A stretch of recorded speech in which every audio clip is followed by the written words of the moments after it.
మనము తినే ఆహారమే క్యాన్సర్ని పెంచగలదు లేదా దాన్ని అడ్డుకోగలదు. మనము ఏమి తింటామన్నదే ముఖ్యం.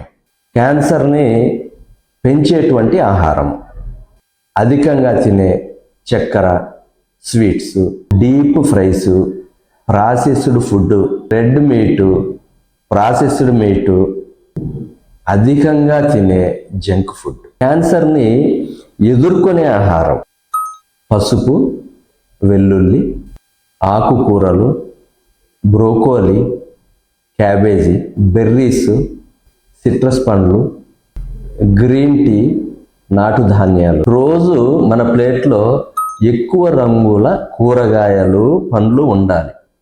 ప్రాసెస్డ్ ఫుడ్స్ను తగ్గించి సహజమైన ఆహారాన్ని తినాలి. Healthy diet equal to cancer తగ్గింపు. మన ఆహారం మనకి శత్రువు అవుతుంది, రక్షకుడు అవుతుంది. ఎంపిక మనదే. ఆయుర్వేదిక్ మీ ఆరోగ్య సమస్యలకి మా సమాధానం.